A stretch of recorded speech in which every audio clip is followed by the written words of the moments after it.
Hello student. हमारे chapter है RCC में हम लोग पढ़ रहे हैं शियर रेनफोर्समेंट के बारे में। जो हमारा पीछे लास्ट लेक्चर था उसमें हम लोग पढ़ चुके थे जो मेरा शियर फोर्स है वो होता क्या है, कितने प्रकार का होता है, शियर फोर्स की वजह से जो मेरी शियर स्ट्रेस उत्पन्न होगी उसकी वैल्यू कितनी आएगी, और शियर फोर्स की वजह से कौन कौन से मेरे फेलियर उत्पन्न होंगे और उन फेलियर की वजह से क्या क्या प्रॉब्लम हो सकती है। अब इस लेक्चर में हम लोग पढ़ने वाले हैं कि अगर हमारे बीम में शियर की प्रॉब्लम आ गई है तो उस प्रॉब्लम की वजह से क्या क्या हमारे बीम में परिवर्तन होंगे, जो मैं पहले ही आपको बता चुका हूँ कि शियर की वजह से, शियर फोर्स की वजह से हमारे बीम में क्रैक या फिर दरारें उत्पन्न होंगी, और उनको रोकने के लिए ही हम उसमें शियर एनफोर्समेंट प्रोवाइड करेंगे। तो अगर आपको शियर एनफोर्समेंट प्रोवाइड करना है तो ये आपका 3 प्रकार से प्रोवाइड हो सकता है, जिसके लिए आप या तो यूज़ करोगे वर्टिकल स्ट्रिप्स का, जिसे हम लोग बोलते हैं उदर्ग छल्ले, या फिर बेंटअप और इंक्लाइन बार, नत छड़े या फिर नत प्रबलन, या फिर आप इन दोनों को भी एक साथ मिलाकर आरसीसी बीम में यूज़ कर सकते हो। अब हम लोग आगे देखने वाले हैं कि जो हमारी दरारें उत्पन्न होती हैं बीम में वो किस प्रकार उत्पन्न होती है और देखने में वो कैसे दिखाई देती हैं, और जो वर्टिकल स्ट्रिप्स है वो किस प्रकार के होते हैं, हमको उनका इस्तेमाल कैसे करना है, छल्ले कैसे बनेंगे, छल्लों के प्रकार क्या होंगे, इनके लिए किस प्रकार के स्टील का हमको व्यास का यूज़ करना है, उन सब का साइज़ क्या होगा। ठीक है, यही हमको अब आगे हम लोग पढ़ने वाले हैं।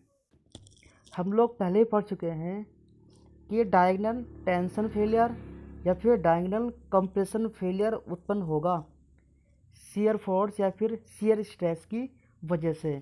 जो आपका वो फेलियर होगा वो कुछ इस प्रकार से हो सकता है।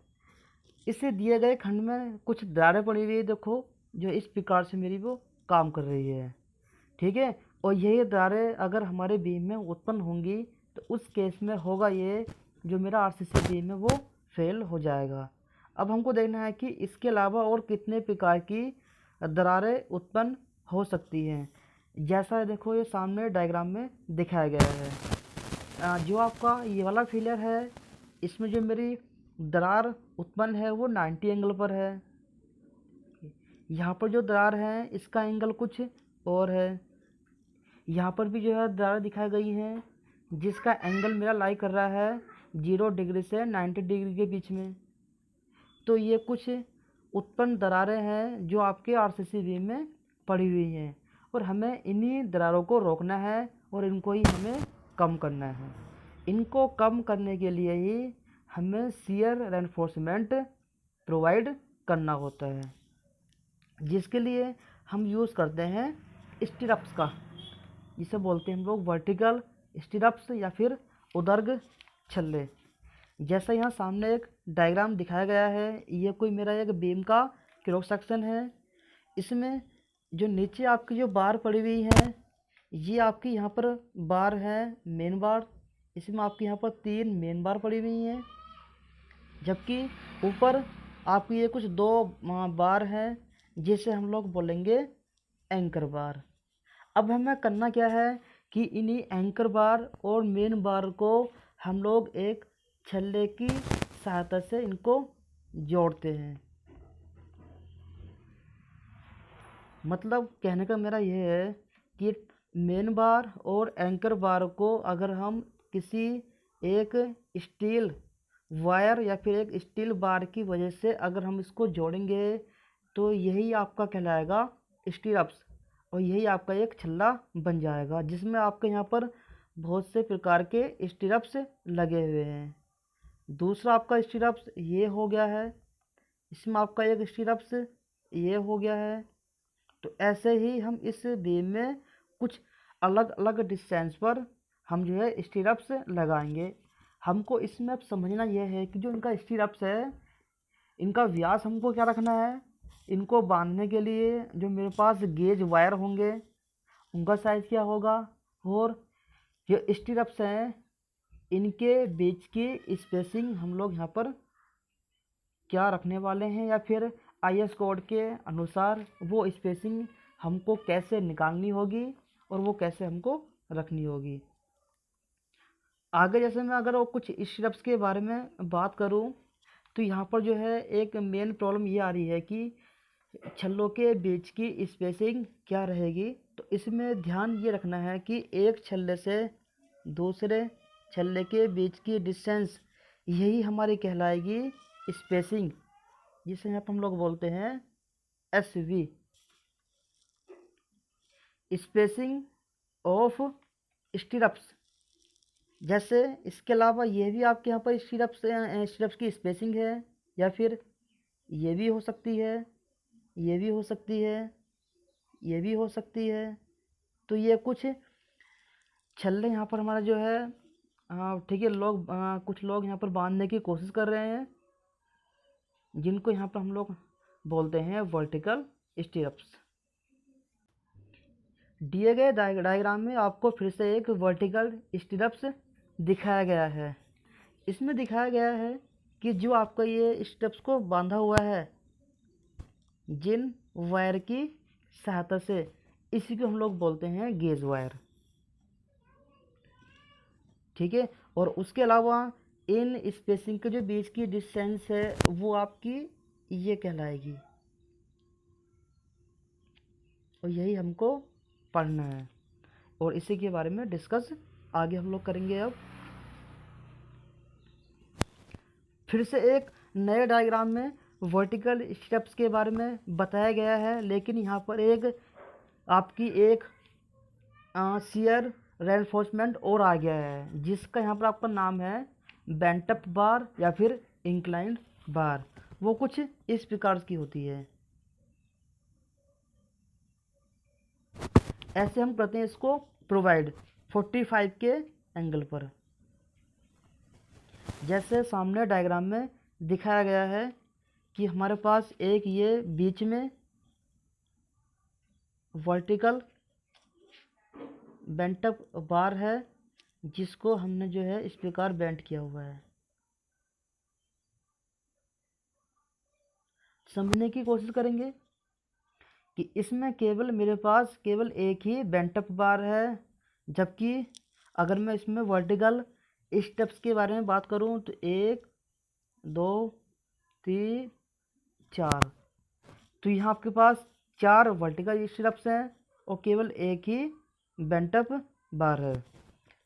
फिर से जो है देखने की कोशिश करते हैं कि जो हमारी बेंट अप बार है वो कहाँ लाई कर रही है।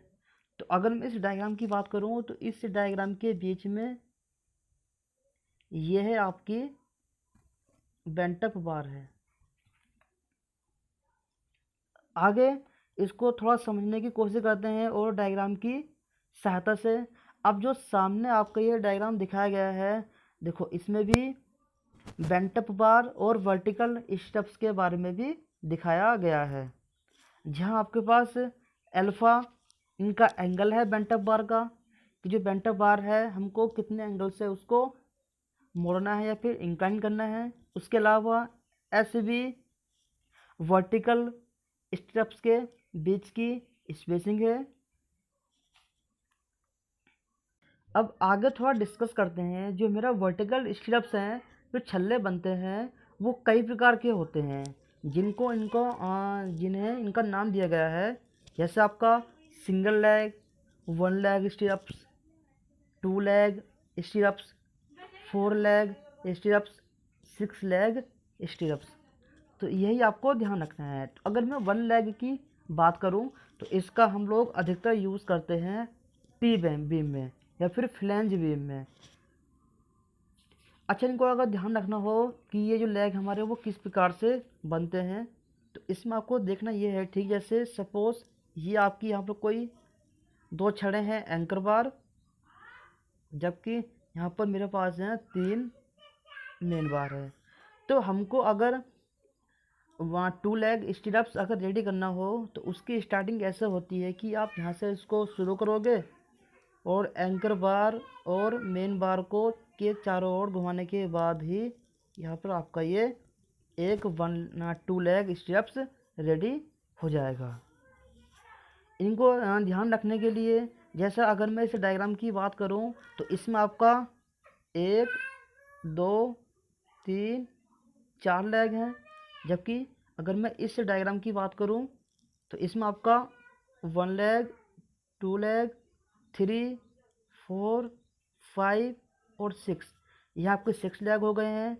जबकि इस डायग्राम के अंदर 1 लेग 2 लेग, तो इसमें आपको 2 लेग हैं, इसलिए आपको ये 2 लेग स्टेप्स हो गया है। जबकि इसके अंदर यहाँ आपका केवल एक ही लेग है, इसलिए आपका ये 1 लेग स्टेप्स हो गया है। तो इसको बहुत ध्यान से समझना है, जिनका आगे हम लोग अपने न्यूमेरिकल में यूज़ करेंगे कि हमको वहाँ पर 1 लेग लेना है, 2 लेग लेना है या फिर 4 लेग लेना है। तो अगर मैं जो है इन स्टेप्स का बात करूँ, जो मेरे छल्ला बनता है कि जो मेरे ये छल्ले की जो व्यास होता है इनका, उस व्यास की हमको वैल्यू कितनी लेनी है। तो आपको ध्यान रखना है कि इन छल्लों का व्यास 6 mm से 12 mm के व्यास में लेना होता है। इसे बनाने के लिए जो है किसी भी सेक्शन के टेंसाइल स्टील के चारों ओर से घुमाकर कंप्रेशन स्टील के तक हमको इसको लाया जाता है। अच्छा, इन लेग को बनाने के लिए या फिर जो है इन स्टेप्स को बांधने के लिए जो मेरा गेज वायर होता है, जो मेरा तार होता है, उसका साइज होता है 20 से 24 गेज। तो आइए सबसे पहले शुरू करते हैं वर्टिकल स्टेप्स के बारे में कि इसमें हमको इसकी स्पेसिंग कैसे निकालनी है, एरिया क्या होगा, वर्टिकल स्टेप्स के लिए शियर फोर्स क्या होगा, इसको हमको कैसे निकालना है, और वर्टिकल स्टेप्स के लिए IS कोड 456 2000 के लिए कौन कौन से रूल या फिर नियम बताए गए हैं। तो अगर मैं इस डायग्राम की बात करूं तो डायग्राम में दिखाया गया है कि मेरे पास कोई एक बीम है, जिस बीम में D इसकी कुल गहराई है, यहाँ आपका स्मॉल d उसकी इफेक्टिव डेप्थ है, जबकि S स्पेसिंग है 2 स्टेप्स के बीच की। नीचे आपकी यहाँ पर जो है मेन बार पड़ी हुई है, और जो आपका ये छल्ला बना हुआ है इसको यहाँ पर हम लोगों ने नाम दिया है वर्टिकल स्टेप्स का। 1 लेग और 2 लेग स्टेप्स के बारे में हम लोग अभी ऑलरेडी पढ़ चुके हैं। स्टेप का व्यास आपको 6 mm से 12 mm के बीच में लेना है। तो अगर मैं बात करूं कि इस स्टेप्स के लिए शियर फोर्स का मान क्या होगा, तो IS कोड 456 2000 आपका बोलता है कि स्टेप्स के लिए जो मेरा शियर फोर्स है VS equal to sigma SV into ASB into D/5। जो ये वैल्यू होती है ये मेरी है केवल WSM के लिए, वर्किंग स्ट्रेस मेथड के लिए, जहाँ पर आपका V आपका शियर फोर्स है, कर्तन बल, ASB आपका एरिया ऑफ स्टीरप्स है, sigma SB tensile stress of stirrups, S spacing of stirrups. तो अगर आपको स्पेसिंग निकालनी हो स्टेप्स की तो वो आप इसी फॉर्मूले का यूज़ करके आसानी से निकाल सकते हो। उसके अलावा जो मेरा IS कोड है वो बोलता है कि स्टेप्स के लिए जो आपको स्पेसिंग लेनी है वो 0.75 D और 300 mm, इन दोनों में से जो छोटी है वही आपको लेनी है। फिर आगे हम लोग अब बात करेंगे इंक्लाइन या फिर बेंट अप बार के बारे में कि इसके लिए मेरा शियर फोर्स क्या होगा। स्टेप्स के लिए हम लोगों ने शियर फोर्स का नाम दिया था VS, जबकि इंक्लाइन बार या फिर बेंट अप बार के लिए हमने इसके लिए शियर फोर्स का नाम दिया है VB। तो इसके लिए VB इक्वल टू होगा ASB into sigma SB into sine 45 degree. ये फॉर्मूला IS कोड में आपको मिल जाएगा, जहाँ पर आपका एंगल है बेंट अप बार का एंगल कि आपने उसको कितने एंगल से बेंट अप किया हुआ है। तो ये फॉर्मूला याद रखना है जो हमको न्यूमेरिकल में काम देगा। आज के लेक्चर के लिए इतने काफ़ी है। नेक्स्ट लेक्चर में हम लोग बात करेंगे IS कोड डॉक्यूमेंटेशन के बारे में और IS कोड 456 के कुछ रूल हैं शेयर एनफोर्समेंट के लिए कि वो क्या दिए हुए हैं हमारे पास और उनको हमको स्टडी करना है, उनके बारे में हम लोगों को पढ़ना है। तब तक के लिए थैंक्स।